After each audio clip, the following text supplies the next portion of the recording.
नमस्कार aspirants.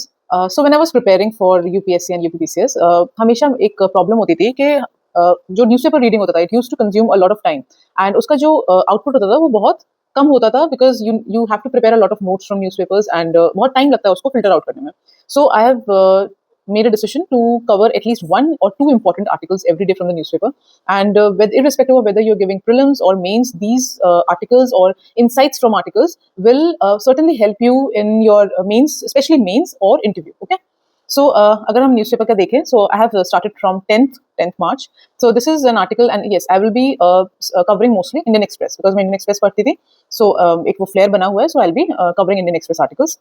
And मैं बहुत जैसे भी आपको भी पता है, मैं बहुत जनरल आर्टिकल्स लूंगी जिसमें बिल्कुल भी कोई पॉलिटिकल इंक्लिनेशन नहीं होगा, and it will be very fact based. जैसे आपको पता है, मेंस के आंसर्स हमेशा हम लोग किसी ना किसी फैक्ट या कोट से स्टार्ट करते हैं, तो हमेशा ज्यादातर ये जो होंगे ये फैक्ट बेस्ड होगा, कोई ना कोई ओपिनियन होगा एंड वे फॉरवर्ड होगा, समथिंग लाइक दिस. ठीक है, so as we go on with this series और ज्यादा आपको क्लियर होगा.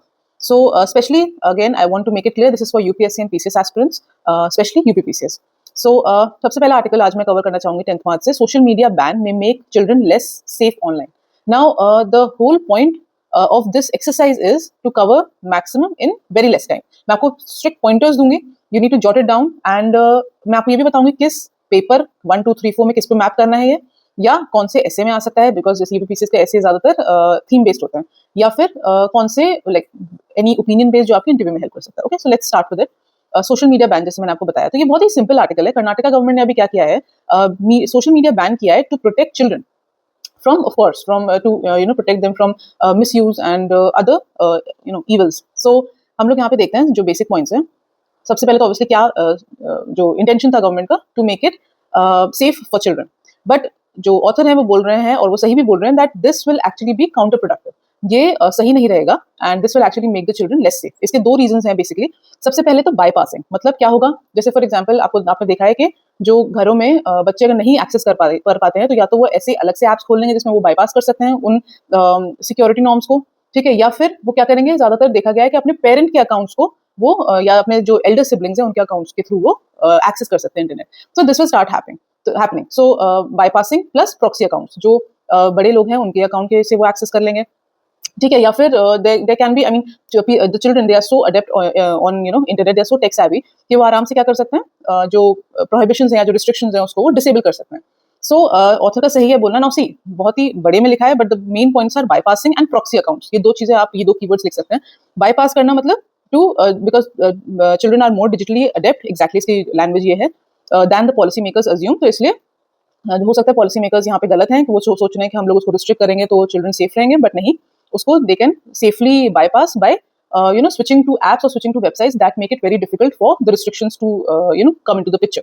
And second is proxy accounts. So proxy accounts मतलब जैसे मैंने बताया कि मोस्टली देखा गया है जो चिल्ड्रन होते हैं वो अपने पेरेंट्स या अपने एल्डर सिबलिंग्स के अकाउंट्स के थ्रू एक्सेस कर सकते हैं. Okay, so it may drive children to more private, encrypted or poorly moderated platforms. इसलिए बेटर रहेगा कि बजाय प्रोहिबिशन के हम उनको प्रिपेयर करें. So here the policy makers as well as the parents, they need to be sensitized about better preparation. मतलब उनको एक रेगुलेटरी कंट्रोल्स लाने पड़ेंगे that make the children sensitized enough to be able to protect themselves. Okay, I think this is more or less the article. ठीक है, तो बहुत अच्छी लाइन लिखी है. If policy makers are serious about safeguarding children, they must invest in awareness and sensitization programs such as integrating digital safety education into the curricula. So this is it. So it took hardly, I think, 5 minutes. अब जैसे जैसे हम लोग आगे बढ़ेंगे इस series के, it will take lesser and lesser time. Okay, as far as mapping is concerned, ये आर्टिकल आपका पेपर 1 सोसाइटी, जिसमें children of course they are an important group of the society, और आपका paper 2 that is governance, and paper 3 that is IT. And of course आपने जब भी हम लोग जैसे ऐसे वाले एसेज देखते हैं, जैसे थीम में होता है कि technology has both light as well as shadow, तो again you can put it here कि कैसे technology is playing a very important role in children's access to internet, children's safety या वुमेन सेफ्टी. तो ये वाला एस्पेक्ट आपके यहाँ पे होता है. So now what I used to do was, जैसे आपका एक पॉइंट मिला आपने बाईपासिंग एंड प्रॉक्सी अकाउंट, तो बस ये दो पॉइंट्स फटाफट लिख लिया, और एक कंक्लूजन अगर एक वे ऑफ एक्सप्रेसिंग आपको अच्छा लग रहा है तो जो मैंने आपको लाइन बताई आपने वो लिख लिया. तो अगेन इफ यू आर मतलब एक कहीं भी आपको as an input, you can use it in any answer.